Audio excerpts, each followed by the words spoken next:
Hello everyone, welcome back to another video. Today we're playing some Red Shadow Legends, and today we're going to be covering TRUNDA GILTMALLET, and we're going to be talking a little bit about her skills, about what gear you can use on her, what stats is useful, and all that stuff. So if you want to, you can leave a like, or you can watch the video and then leave a like afterwards if you liked it. If you disliked it, hit the dislike button, but please don't dislike me. Okay, thanks.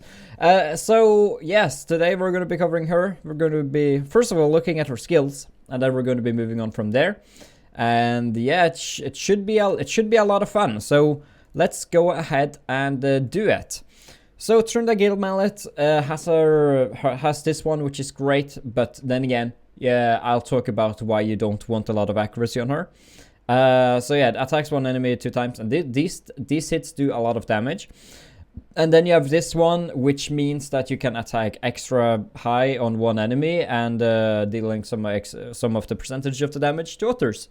And this is why she is useful. One of these hits, if she doesn't place any debuffs, she will hit twice, which means she will do a lot of damage, because one of her hits does pretty much almost as much as most other champions just ultimate, like super duper thing. Like one of these hits probably can do almost as much as a Foley can do in total, like a good amount of percentage of that, which is what makes her the strongest hitter in the game, especially for arena and stuff. And she also, like, the resistance and whatever, not too necessary, not too interesting. So let's look at what stats you're looking for. So first of all, sets. I definitely highly recommend using a Savage set, but that's kind of difficult to farm and get good off. So I would definitely recommend like either Cruel sets, or Attack sets, or Divine Attack sets, or Divine Offense, or Offense sets, or Savage sets, or Cruel sets. Any sets that pretty much gives a good amount of damage. Savage is very nice though to ignore enemy defense. If you do Savage, you can do as I did, get a little bit extra speed on her. So yeah, let's now look at the stats. So you want to have as low of an accuracy as possible, because if she stuns, her super duper nuke skill will only hit once, and that will make her not as useful as she can be. So it will pretty much half her damage. It will stun people, but it will half her damage, or like HP burn them or whatever. So what you're looking for on her, for the most part, is the crit rate and crit damage combination. I dare say that crit rate is more important than crit damage, but having both of them very high is very important. So I would suggest, if you have at least 85% crit rate and you are struggling to find more crit rates, then you can probably do more crit damage. But I do suggest having at least 85% crit rate at all times. The more the merrier. 100% is ideal. You do not need more than 100% crit rate. And once you focus a lot on the crit rate, you can focus a lot on crit damage, because crit damage will make the crit rate do so much more damage. So like with 211% crit damage, she will do 200% of what her original crit rate was. So if she did 100k with just no crit damage, she technically would do, I think, 300k with the amount of crit damage from 0 to 211. So it really does do a lot for the damage. And once you've got the crit rate and crit damage sorted, you can start focusing on attack. Attack is very important to have high as well. So just focus a lot on the attack. Have an attack main stat chest plate. Try to get attack as an additional thing in the substats, but do not let it overshadow crit rate and crit damage. And as a third focus, I honestly would say speed, because the quicker she is, the better she is, right? And if you've only gotten one speed booster, the main hitter does need quite a lot of speed, so that the enemy arbiters or whatever don't intervene between your speed booster / third meter booster and your TRUNDA. So the more speed, the better on her. But I do suggest attack is very important, but if you could get a lot of speed on her, I would highly suggest it. Having like 210 speed would be glorious, especially if you just have one speed booster. The meta nowadays, at least for where I am, is having 2 speed boosters, a Lysandra and an Arbiter. But not everyone has that. You may only have an Apothecary, or you may only have someone else just not do. Yeah, you may have some issues, right? Like you may not have the proper speed boosters.